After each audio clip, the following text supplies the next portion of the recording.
Greetings, friends. Welcome back to our course, Being, a Future and a Hope. I'm sitting here on a wonderful snow-covered morning looking at it out the window, and a few days ago my dad said one of the things that he loves about a fresh snow is that it makes everything seem new. And I really liked that. I thought that was a great insight, and I think that that's appropriate for continuing to reflect on the picture of being, of the hope that our Lord has laid out for us as we're walking through that narrative. And so we're going to continue walking through that today. And if you remember last week, Father Tim brought us into a discussion on the law, which was really, really good, kind of reorienting how we look at that, really seeing it as this incredible gift, this missional formative thing, God creating a community, people for himself, for his purpose of spreading his blessing to everyone. And we saw how God is beginning to weave those strands of being that were part of creation in the beginning, how he's untangling those and how those are at work now and will continue to be as we move through the rest of Scripture and through the rest of the story of God's working of our salvation. And so this week we're going to continue to look at some of that weaving, how those strands are coming together. And really this week is kind of a massive, large-scale bridge week almost. I kind of think about it. Last week, again, Father Tim talked about the law, the creation of the people of Israel. Exodus, Deuteronomy. And next week, we're actually going to be getting into the person of Jesus. So this week is connecting the creation of Israel to the fulfillment of Israel. Lots of stuff in between there. We're going from Deuteronomy to Matthew, basically.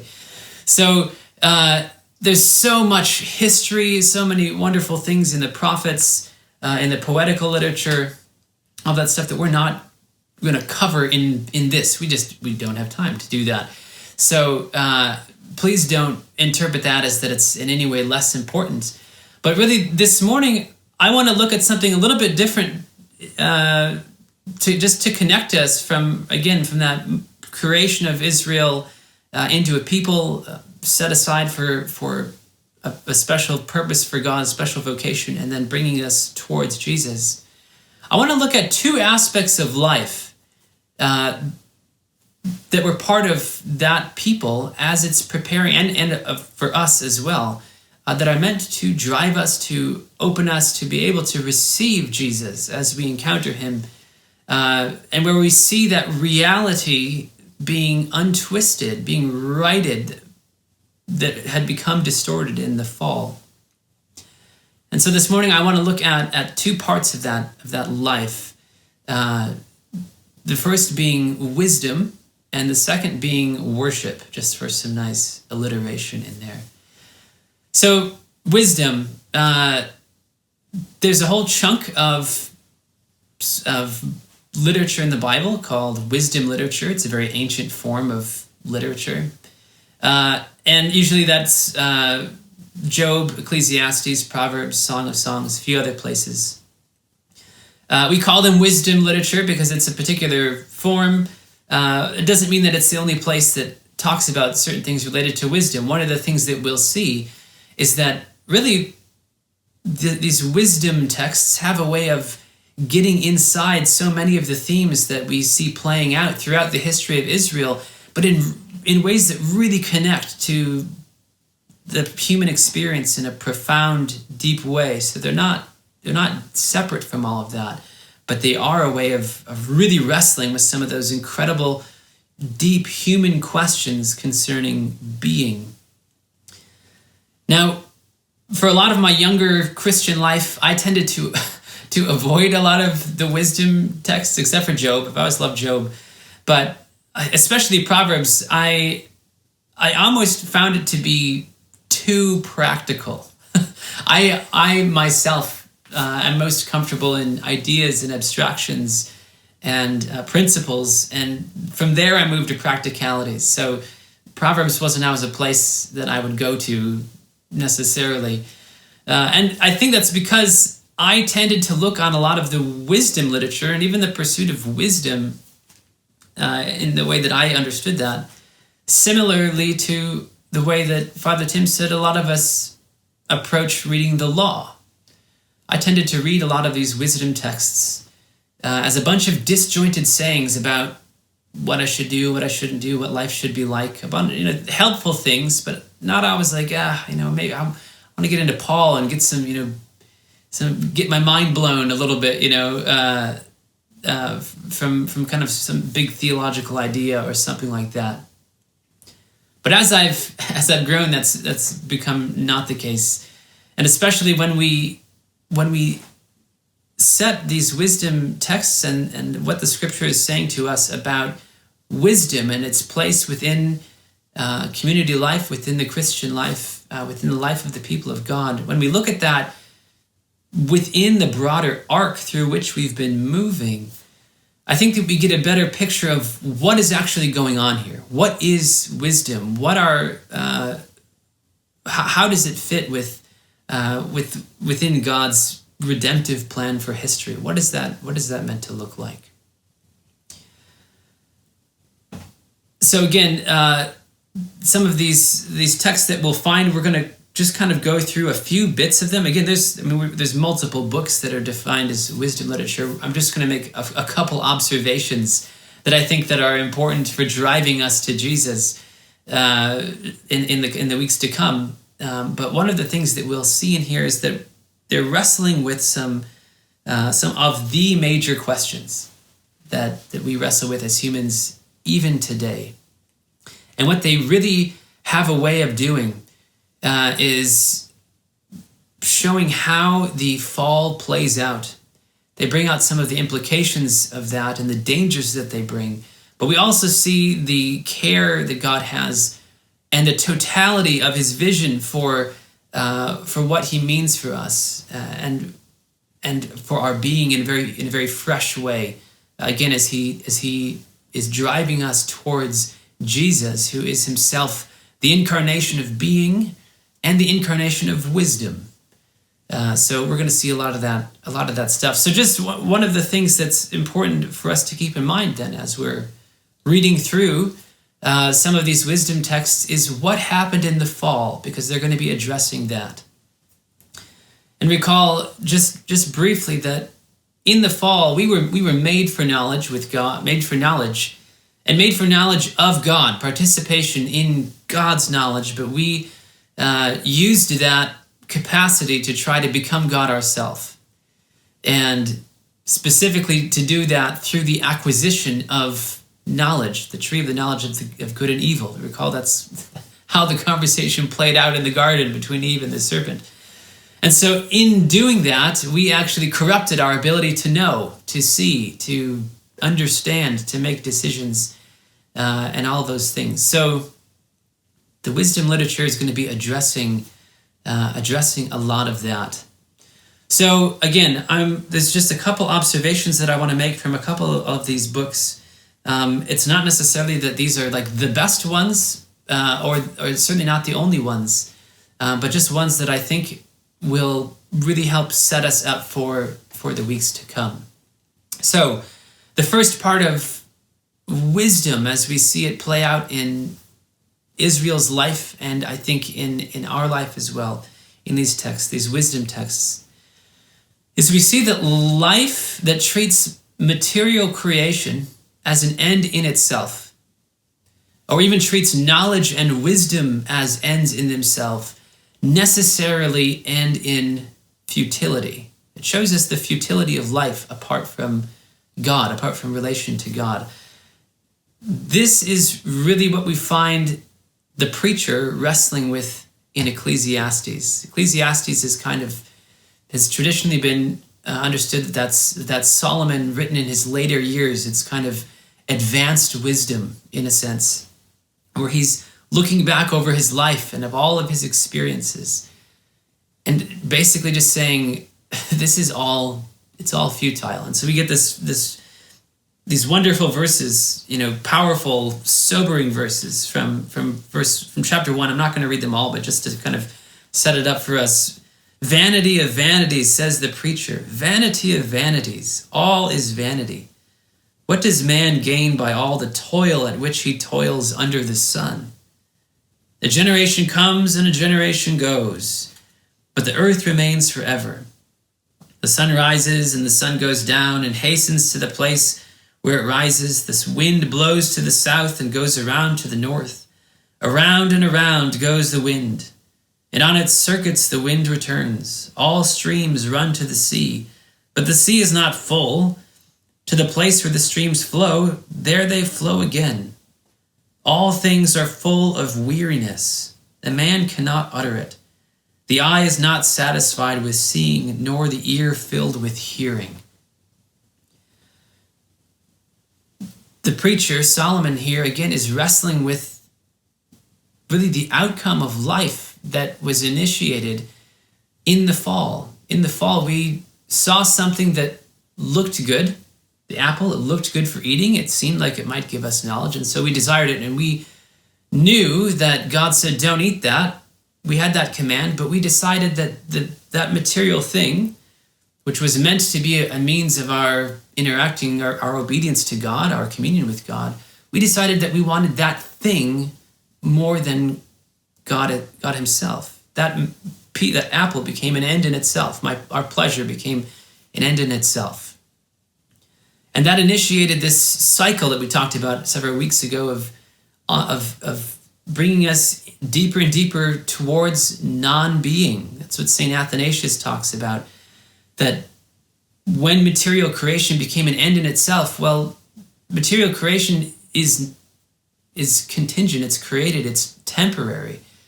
And so chasing after that life is chasing after something that's temporary. Trying to find fulfillment in that is literally fleeting. When it says in Ecclesiastes, vanity of vanities, really the word there, it's not like vanity like unnecessary. Excuse me. It's vanity like here and gone. It's passing. It's like trying to chase the wind. It's, almost an illusion. It's a distraction.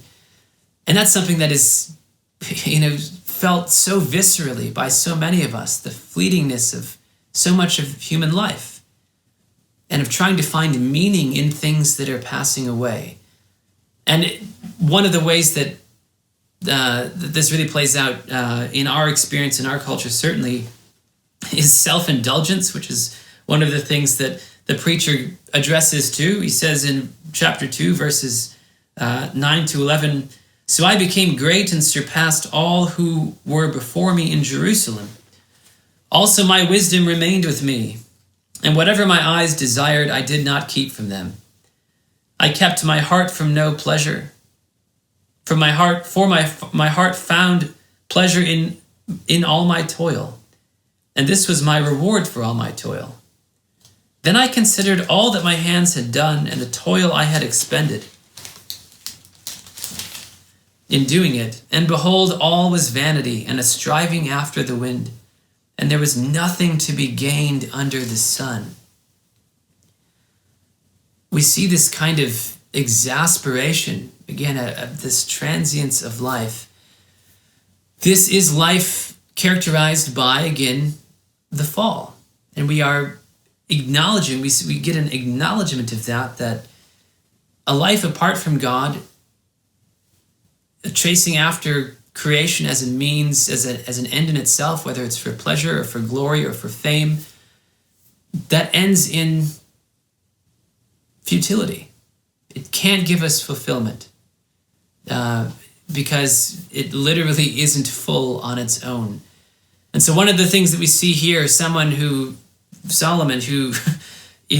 went to the logical conclusion of all of the ends of those kinds of pursuits, and is looking back and is telling us now, for us, don't waste your time on those things, because they're not going to give you what you want. It's this recognition of what happened in the fall and redirecting us to see that life apart from God, chasing after anything else, is going to end in this experience of futility. And it's a sobering but important part of what we see in wisdom, an acknowledgement that we arrive at through wisdom. The second thing that we see in regards to wisdom and in the wisdom literature is this complete, incredible, profound articulation of the sovereignty of God. And again, this is addressing something that happened in the fall. It's not just a standalone thing, but in the fall we tried to be God. Well, now in these texts of wisdom, of knowledge, we have these profound expressions of the fact that God is utterly, ultimately, supremely sovereign. And this is what we see play out mightily in Job. Job is this incredible book dealing with questions of suffering and of justice. And again, some of these things that are so close to our hearts. Ecclesiastes and the transience of life, sometimes we can ignore that one, even though that does eat away at us inside. We can distract ourselves from that one. But suffering and justice is something that's always right on the tip of our tongue. And Job shows us really in a very profound, special way how we should be looking at that.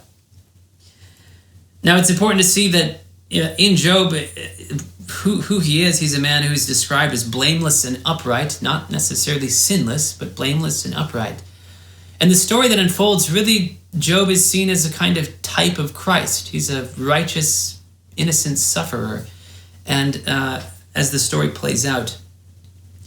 And so he wrestles with these questions of suffering and of justice from that perspective. And one of the things that makes Job so incredibly powerful in terms of wrestling with that frustration in human experience, but also of seeing the sovereignty of God in that and reorienting ourselves around that, is that Job gives us a picture, a lens, a window into the heavenly realms that we don't really get outside of places like Isaiah 6 and Revelation 4 and other places in Revelation.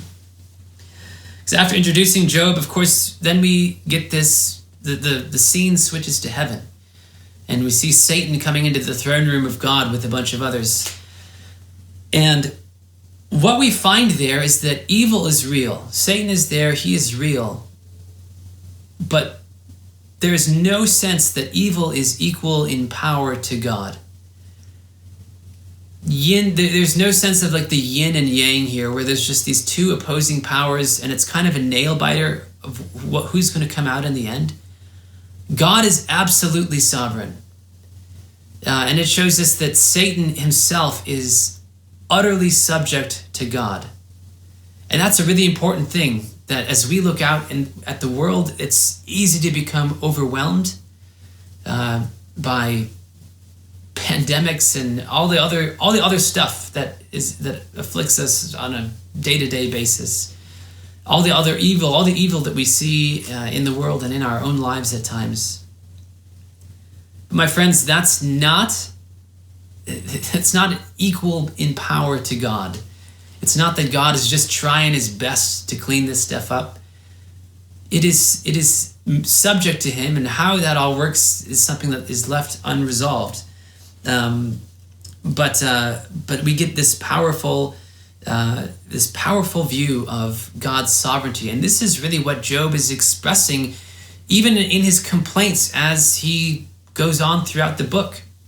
And what's striking is that he, even in some of his hopeless statements, he's so utterly committed to the sovereignty of God as the giver of all of life, and he so recognizes the contingency and dependence that he has, that all of us have, on God. And so we see in Job some great expressions of God's providence, but also this deep sense of intimacy, of the fact that God is close, God is deeply involved with our lives. One of my favorite passages in Job comes shortly after all the calamities that fall upon him in chapter 2, when he says, should we receive the good from God, but not also shall we not also receive the evil? The Lord is given and the Lord is taken away. Blessed be the name of the Lord. Such a profound statement of God's sovereignty. And we see this as we go on in Job in different spots. It says things like in chapter 12, even as he's just wrestling with the sense of desiring justice, desiring to figure out what's going on, with God are wisdom and might, he says in verse 13. He has counsel and understanding. If he tears down, none can rebuild. If he shuts a man in, none can open. If he withholds the waters, they dry up. If he sends them out, they overwhelm the land. With him are strength and sound wisdom. The deceived and the deceiver are his. He leads counselors away stripped, and judges he makes fools. He looses the bonds of kings and binds a waistcloth on their hips. He leads priests away stripped and overthrows the mighty. He destroys the speech of those who are trusted and takes away the discernment of the elders. He pours contempt on princes and loosens the belt of the strong. He uncovers the deeps out of darkness and brings deep darkness to light. Job's working through all of these opposites, these people that are great, these places that are great, that are powerful, and yet God is sovereign over them and he can reverse them. And there are points in Job where he's even kind of saying, God, I wish that you would leave me alone because you're afflicting me with these arrows, God. There's this place in chapter 7 that's kind of like this an inverse take on Psalm 8, where he says, what is man that you make so much of him, and that you set your heart on him, visit him every morning and test him in every moment? It's a complaint that he has, this kind of crying out, God, please ease up a little bit. But still, even in that, there's this recognition that what he's receiving from God.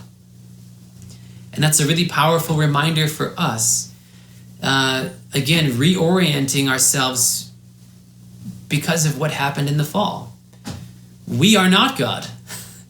And so what we receive from God is we are meant to recognize God as God. That is part of what wisdom is. And the related part of that we see play out towards the end of Job is the subsequent recognition of the profound contingency of human life and of the utter limits of human understanding, both in terms of the bigger questions of meaning and all of that, but oftentimes even of our own experience. And this is what we see play out after Job has had these conversations with his friends and all that, going back and forth.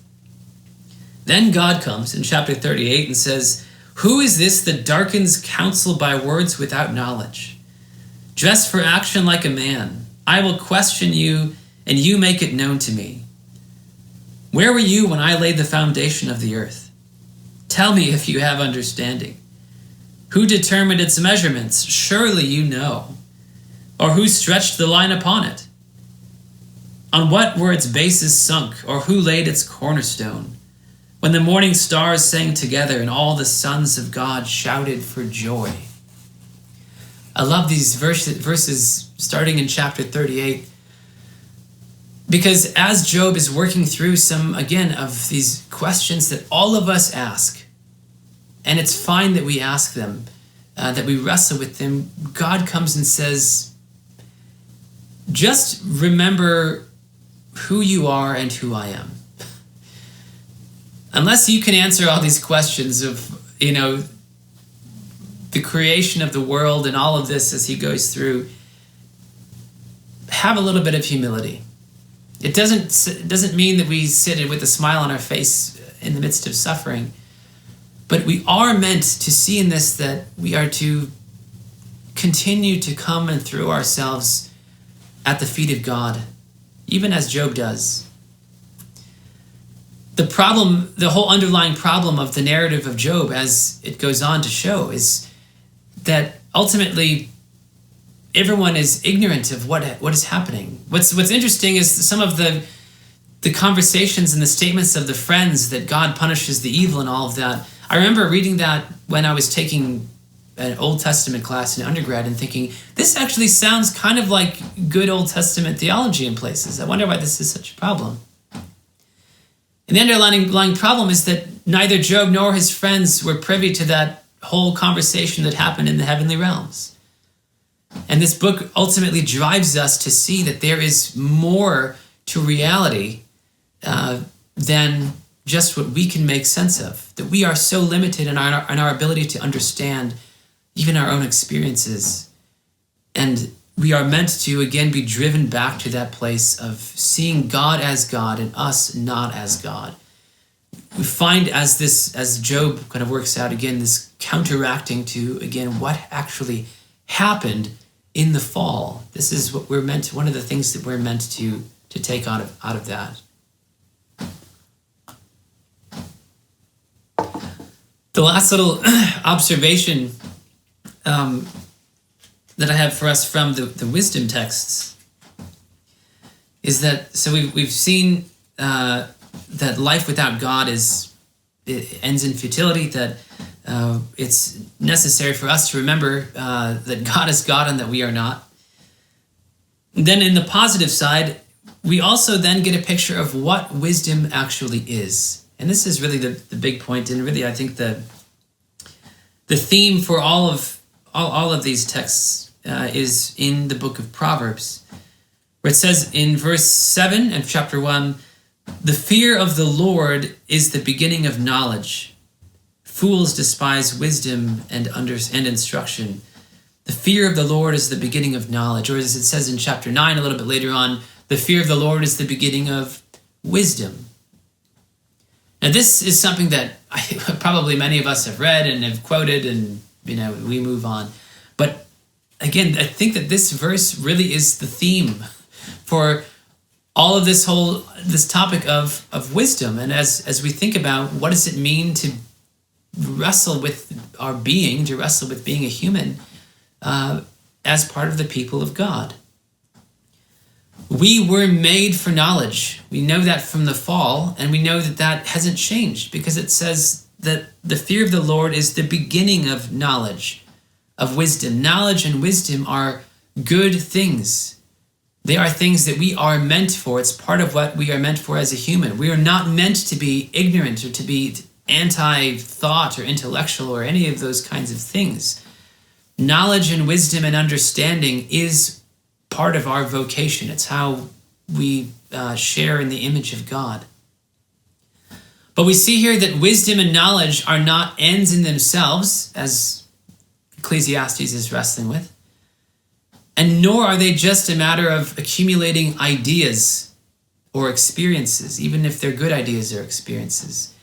But rather, fundamentally, what we see in Proverbs and in this verse, and really through the rest of the wisdom literature, is that wisdom is a disposition before God. Or at least it begins with a disposition before God. Wisdom is not just the ability to think, profound things, but ultimately it's the posture that humbles itself before God, that recognizes, again, that God is God and seeks to see things through the eyes of God. That's what wisdom is, what wisdom consists of. Wisdom is inseparably tied to and impossible without obedience to God. It begins again with recognizing that because God is the creator of everything, then everything stands in relation to him. He is the measure. And so rather than trying to just accumulate what we can glean about the world around us, it begins with the posture of recognizing that we want to see the world through the eyes of God. And through that, then we'll get a picture, we'll have the framework, the lens, the worldview to really see reality for what it is. And again, this, I think, just makes sense when we understand what happened in the fall, what we were made for. This idea that wisdom is tied to obedience to God. It has to do with us coming back to God with the right posture, the right disposition, the right to undo that rebellion that is at work within us. And this is really the place that the reflection on vanity in Ecclesiastes brings us to, that it arrives at. It says in the last few verses of that book of Ecclesiastes in chapter 12 say, "The end of the matter, all has been heard. Fear God and keep his commandments, for this is the whole duty of man.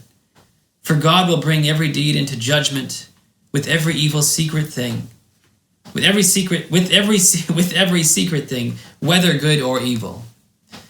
And also this sense of the fear of the Lord, this obedience, recognition of God as being the fountain of wisdom is where Job ends up too. In chapter 42, he says, "Job answered the Lord and said, I know that you can do all things and that no purpose of yours can be thwarted.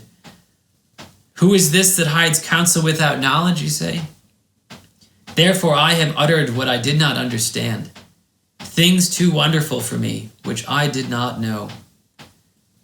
I had heard of you by the hearing of my ears, but now my eyes see you. Therefore I despise myself and repent in dust and ashes." The fear of the Lord is the beginning of wisdom. And what's striking is that this is what forms the lens for reading all of the rest of the book of Proverbs, with all of its various instructions about life. Again, I used to read that as just these disjointed things, even though they were good advice and timeless advice. But we see that all of that is not just little bits and pieces, but all of that, all the rest of the book of Proverbs, is going to be fleshing out this pursuit of wisdom as it relates to the fear of God. And what this shows us is that wisdom is all-encompassing of our being. As we go through the Proverbs, we're going to see it deals with so many different aspects of being, that it talks about what we think. What we think matters in terms of wisdom. Wisdom has to do with what we do, with the company that we keep, with the words that we say. And all this is because ultimately wisdom is the pursuit of Jesus and pursuit of likeness to Christ, because he himself is the incarnation of wisdom. Wisdom has to do not just with what we think, but with what we do, because acquisition of true wisdom has to do with godliness, has to do with virtue, because that's how we participate in wisdom. That's how we rein in the passions that drive us away from God, away from wisdom, that keep our hearts hard and from being unable to receive the love and the character and the blessing and the light of Christ within them.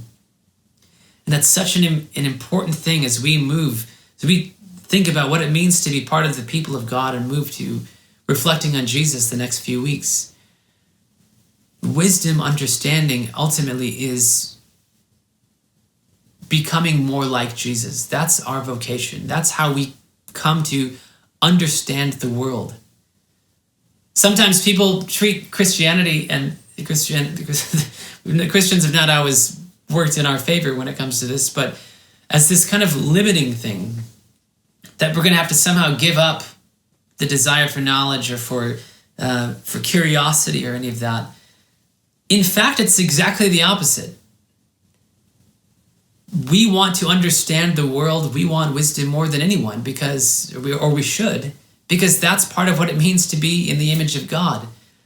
But we don't agree that it means that we just have this absolute autonomous, undisciplined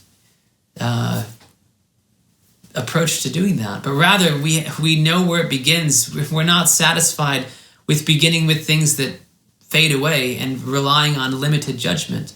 We want to begin with the Creator, the one who made the stuff. That's where we're going to find wisdom. And one last thing about this, that idea that the fear of the Lord is wisdom, that obedience to God is tied with wisdom, that speaks or should speak volumes to us in terms of defining for us those whom we should trust and listen to, those that we look at as authorities, those who we treat as wise. Lots of people can claim that they're speaking in the name of God.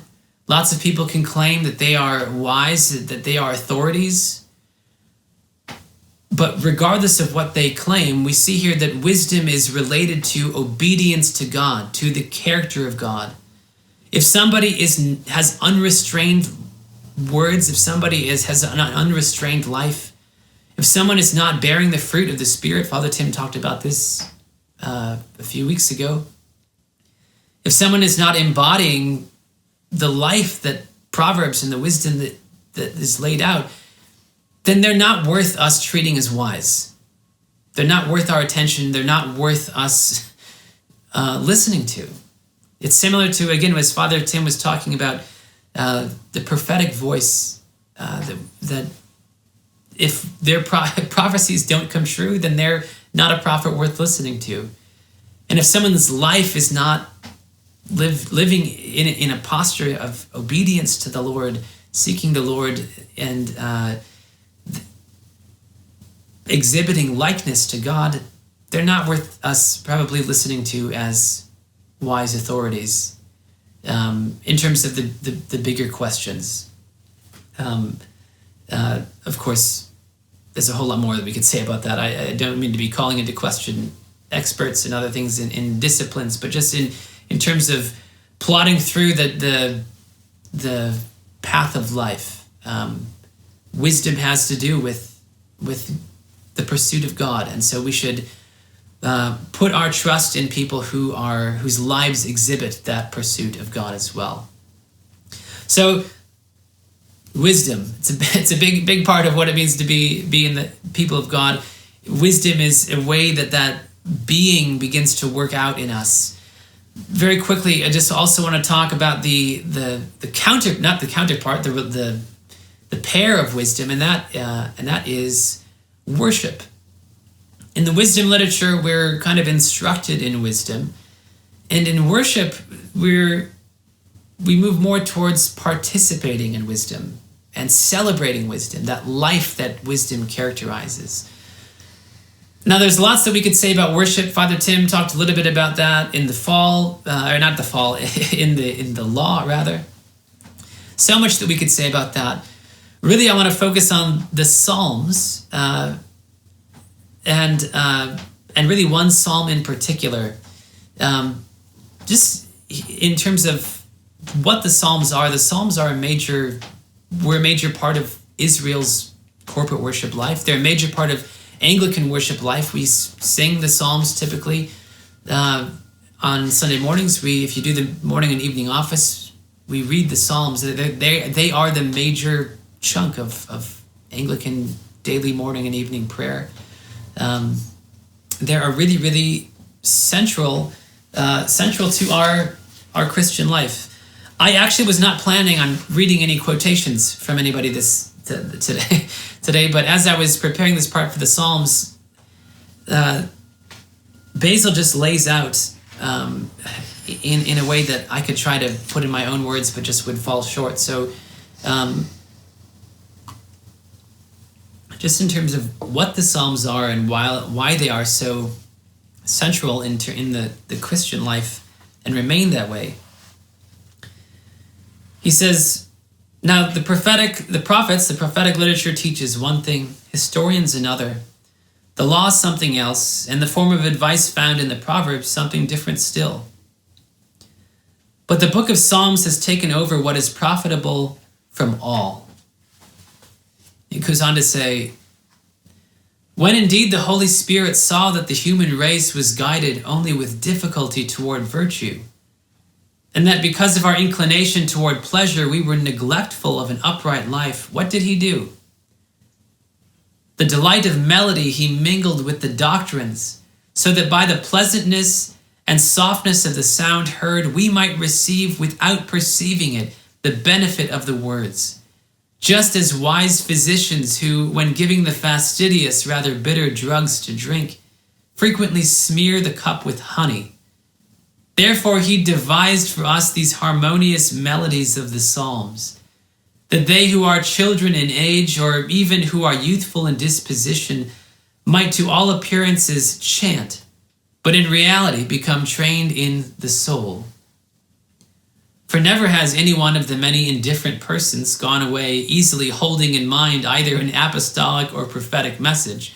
Anyone who's ever preached a sermon knows that that's to be true. But they do chant the words of the Psalms, even in the home, and they spread them around in the marketplaces. A psalm implies serenity of the soul. It is the author of peace, which calms bewildering and seething thoughts. For it softens the wrath of the soul, and what is unbridled it chastens. A psalm forms friendships, unites those separated, conciliates those at enmity. Who indeed can still consider as an enemy him with whom he has uttered the same prayer to God? Think about that. For a psalm calls forth a tear even from the heart of stone. It brightens the feast days. A psalm is the work of angels, a heavenly institution, the spiritual incense. Oh, the wise invention of the teacher who contrived that while we were singing, we should at the same time learn something useful. By this means, too, the teachings are in a certain way impressed even more deeply on our minds. Even a forceful lesson does not always endure, but what enters the mind with joy and pleasure somehow becomes more firmly impressed upon it. There's just so many things about the place of the Psalter, the place of the Psalms in the life of the church that he brings out so incredibly there.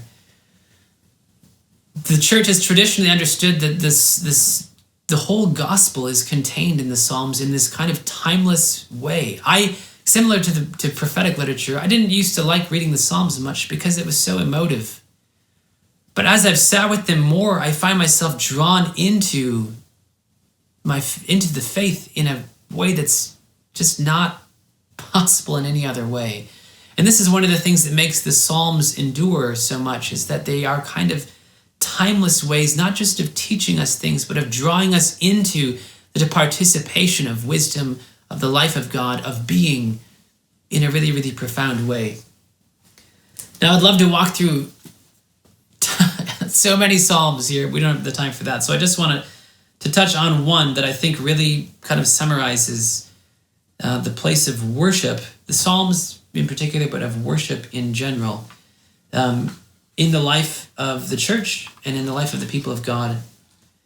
And that's Psalm 73. Psalm 73. So pause the video, go and read Psalm 73 if you have a book of common prayer, do it in that Psalter. It's beautiful. If not, whatever you have. But read Psalm 73 and come on back.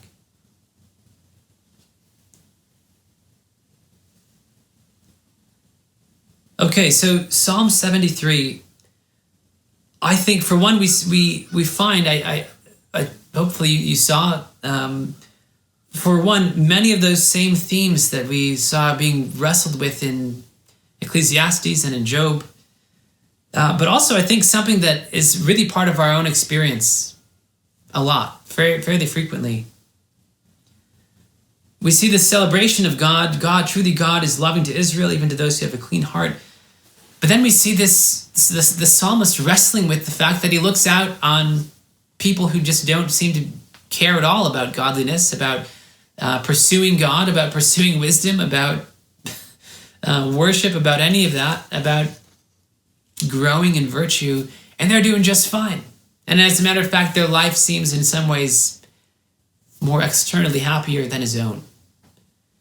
And so he finds himself like, God, I know that you're good. I know that you're with me, but I look out and I see these people and I just wonder, like, have I cleansed myself in vain? Why am I doing this? Right? What is it? Have I cleansed myself in vain? But then he says, when I sought to understand this, it was too hard for me until I went into the sanctuary of God. Then I understood their end. And he goes on to give this hymn to God, saying, God, who do I have in heaven but you? What can I desire but you? And what this underscores is really the importance of worship, especially gathered worship. The Christian life is not just a matter of thinking ideas. It's not a matter of going and sitting in a room with my Bible and just holding on white-knuckled, just me and Jesus together, being with the Lord on your own is very important. So don't misunderstand that. But worship, in the act of worship, what happens is the same thing. What happens, as the psalmist shows here, and as we know it from our own experience, is that reality is righted. All of the twists and the corruptions that have happened in history and in our own lives, those things are untwisted. Because it's in the place of worship that we understand, that we see the world for what it is. Because our posture is corrected. As we come together and worship, the break that happened between us and God is righted because we come and acknowledge God as God, and we as his creatures, and we give him praise because we acknowledge the blessings that he has given us, and then we offer praise back up to him. We transfigure reality in that sense. And also the breach between us and each other is mended because all of us come, all the pieces or the scattered pieces come together and pray with one voice. Say the same prayers, as Basil says. How can we count someone as an enemy that we just said the same prayer with and we both said amen? And we come and we eat the same food, the body and blood of Christ, and we are together turned into the one body and blood of Christ. We're made united. And our breach with the created world itself is righted because we bring the gifts of bread and wine. That's the works of our hands, using creation in a way that's offered up in thanksgiving. And then we receive that as a blessing and as a cause for communion with God. It's in worship that we become partakers of the divine nature in the sacraments. This is why worship and the sacramental Eucharistic celebrations are so important to us as Anglicans, and why we feel such a loss now when we can't get together. Is because it's not just a place for us to come and be with friends. It certainly is that, but it's a place where we see the actualization of reality as it's meant to be and the being that God is drawing us into. It's where we come and are instructed and then live out that instruction of the fear of the Lord. We experience that. We experience the knowledge that comes from that. And this is so important. One of the unfortunate lies that has crept into the church sometimes is that we can be kind of rogue Christians, not connected to a church, not under any kind of spiritual authority, not participating and contributing to the body. And that's just not true. Because when we do that, we're separating ourselves from reality. And not only does that impact us negatively because we're not receiving that, but it impacts the church too, because we have gifts that God means for the edification of the whole body. All of us do. And so we are meant to bring those and to contribute and to all together rejoice and see the end that God has for us. See where all of history is leading. See the risen Lord and to participate, to share in being fed on his body and blood. That's what's happening in worship. So that's a lot. Wisdom, worship, two big marks of what it means to be part of the people of God. Looking forward to talking more about that on Thursday. In the meantime, have a great rest of your week, and may God bless you all richly.